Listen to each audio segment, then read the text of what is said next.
Obat-obatan itu adalah senyawa kimia kan gitu kan. Yang kedua misalkan jamu-jamuan gitu kan, itu ya sebenarnya senyawa kimia juga. Bahan-bahan alami itu sebenarnya itu adalah senyawa kimia kan gitu. Cuman kimianya kimia alam, satu lagi kimia sintetis kan gitu kan. Oke. Nah, kalau kita menggunakan obat itu kadarnya di dalam darah itu semakin lama semakin meningkat. Oke, Dok. Itu nomor satu. Nah, obat itu karena dia itu senyawa kimia, dia dinetralkan oleh liver, oleh hati, organ hati kan gitu. Sehingga nanti kalau kadar sering kita menggunakan obat itu kerja hati jadi berat kan gitu. Sehingga kemudian terjadi banyak sekali penyakit di hati kan gitu. Misalkan itu. Yang kedua di ginjal. Kenapa di ginjal? Karena buangnya itu di ginjal. Jadi kalau ginjalnya itu bekerjanya terlalu keras karena harus membuang toksin yang tinggi ya konsentrasinya, itu ginjalnya rusak dan gagal ginjal kan itu.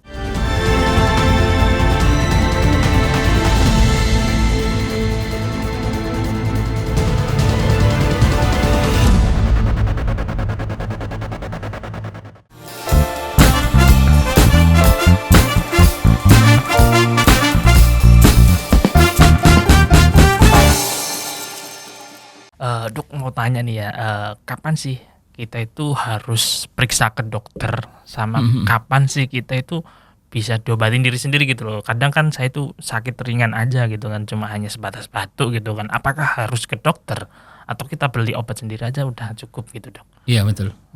Jadi kalau di istilah aturan itu kita sebut dengan swamedikasi. Swamedikasi itu adalah kita itu merasa diri kita sakit, kemudian kita berupaya untuk sembuh dengan cara kita mencari obat sendiri kan gitu. Atau kita datang ke apotik kan gitu kan. Kemudian memilih obat yang sesuai kan gitu. Jadi di dalam ilmu kedokteran itu ada namanya swamedikasi kan gitu. Itu adalah pada penyakit-penyakit yang ringan.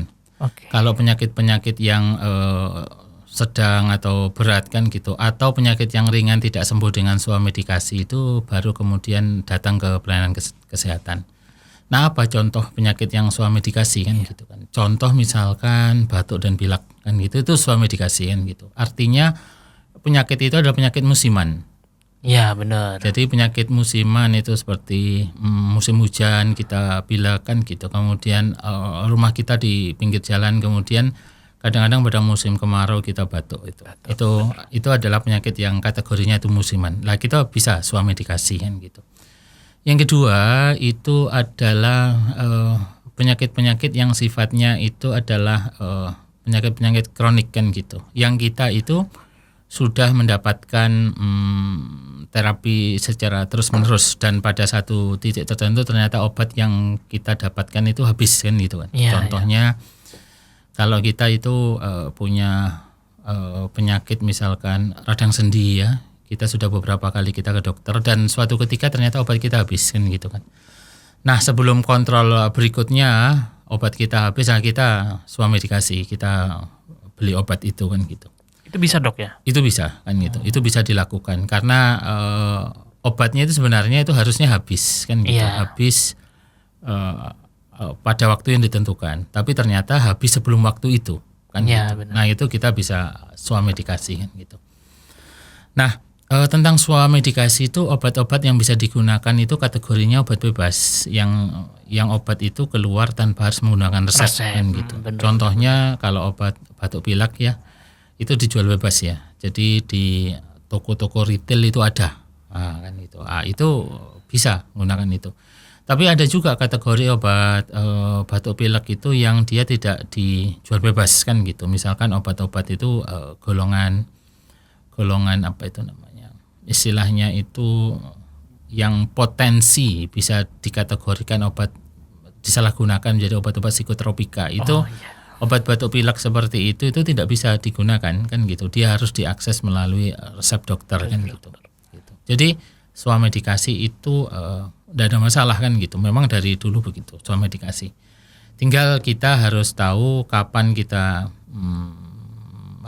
berobat sendiri. Kita cari obat sendiri kan gitu. Beli obat di apotik. Kapan kemudian kita harus berhenti kan gitu kan. Oh ternyata obat yang kita beli itu tidak sesuai kan gitu. Jadi titik kritisnya di situ.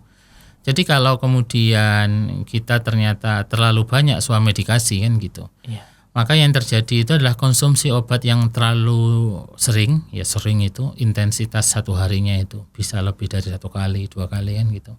Kemudian lama kan gitu, lama durasinya panjang itu dapat menyebabkan gangguan fungsi hati kan gitu, gangguan fungsi ginjal, gangguan fungsi lambung gitu. Kalau penggunaannya jangka panjang, nah itu harus swamedikasi, hati-hatinya harus di situ. Jadi emang saya juga punya kan dok keluarga gitu kan ini. Iya. Kayak ketergantungan Iya. sama obat gitu kan. Jadi nyeri sendi, linu-linu gitu kan. Everyday obat habis minta antar ke dokter lagi untuk beli gitu kan. Iya. Nah dari dokter itu habis belum sempat ke dokter, obat yang ada itu diminum gitu kan.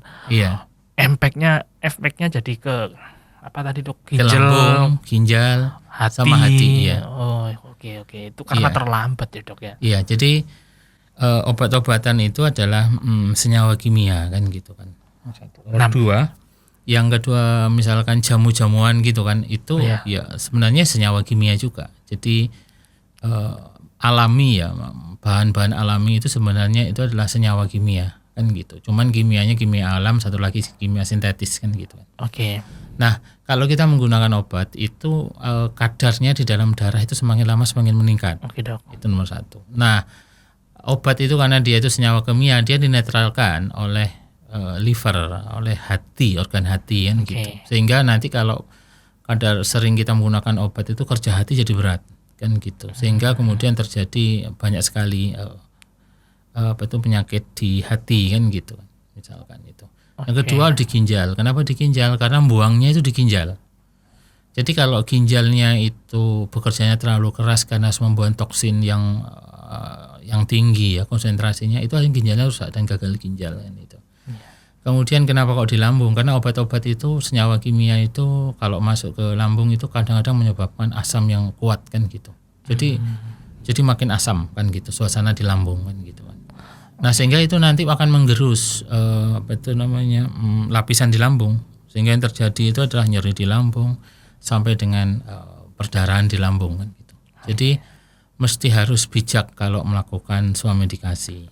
Dibatasi 2 hal sih. Nomor 1 itu kan tidak boleh terus-terusan, hanya jangka waktu tertentu saja kan gitu kan. Jadi walaupun itu minum vitamin itu tidak bisa atau tidak boleh kalau kemudian sehari itu 2 kali kan gitu. Itu kasihan ginjal sama livernya.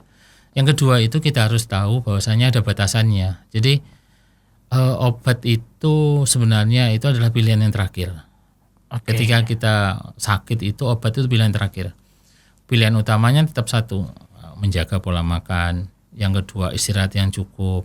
3 itu olahraga kan gitu. Jadi ketika sakit itu sebenarnya kita lihat makan kita bagaimana, istirahat kita bagaimana. Jangan-jangan sakit itu karena istirahat kita yang kurang kan gitu. Jadi itu. Berarti untuk kita supaya nih mewaspadai terjadinya keterlambatan tadi sampai terjadi kayak liver, ya kan, ginjal dan lain sebagainya. Berarti kan kita harus tahu nih kapan harus berhenti swamedikasinya gitu kan dok. Itu seperti apa dok? Untuk biar secara umumnya awamnya itu orang-orang nggak ketergantungan jadinya kan gitu dok. Iya betul. Jadi gini, jadi ketika kita mengalami sakit ya dan kita mempunyai penyakit itu, kita harus pikirkan bahwasanya obat-obat yang kita minum, obat-obat dokter itu adalah pilihan terakhir. Selalu kita harus ingat ketika kita sakit mesti kita lihat gimana sih status istirahat kita kan gitu. Kurang tidur apa enggak, apa tidur kita salah dan lain sebagainya. 2 itu status makan kita kan gitu.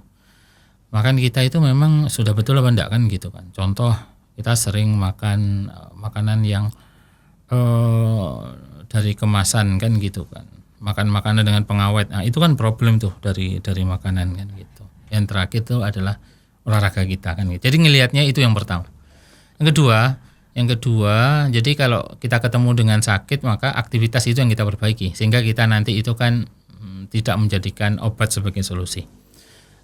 Kalau kemudian itu sudah kita lihat dan ternyata itu obat jadi solusi, kita mesti paham bahwasanya obat itu adalah racun. Gitu kan. Jadi penggunaannya tentu harus sedikit. Tidak boleh banyak. Jadi kita harus sadar bahwasanya obat itu racun kan gitu kan. Nah, kalau kita sadar bahwasanya obat itu adalah racun, maka kita gunakan itu dalam waktu yang pendek saja kan gitu, yang pendek aja. Nah, ketika dalam pendek itu ternyata tidak memperbaiki kondisi kita, baru kemudian kita datang ke pelayanan kesehatan kan gitu. Oke, luar biasa dokter untuk ilmunya. Oke, terima kasih dok untuk ilmunya tadi ya. Berarti emang perlu diwaspadai, nggak semuanya itu harus di suami dikasih gitu kan. Iya. Dan nggak harus itu menjadi tergantungan gitu kan. Iya, betul. Kita harus tahu diri kita gitu kan. Iya. Kalau kita emang udah merasa cukup, udah nggak harus ketergantungan obat, ya olahraga kita harus terus lakukan gitu Betul, kan, biar betul. nggak sakit-sakitan seperti Iya. itu ya dok ya. Jadi menjaga kesehatan itu solusinya itu dengan satu, istirahat yang cukup. Istirahat yang cukup. Iya, dua itu adalah makan makanan yang seimbang dan makan makanan yang sehat kan gitu. Yang ketiga itu adalah olahraga kan gitu. Jadi jangan mencari kesehatan itu dengan mengandalkan kepada obat kan gitu sih. Oke, itu pesannya ya dok ya. Itu pesannya. Oke, terima kasih banyak dokter.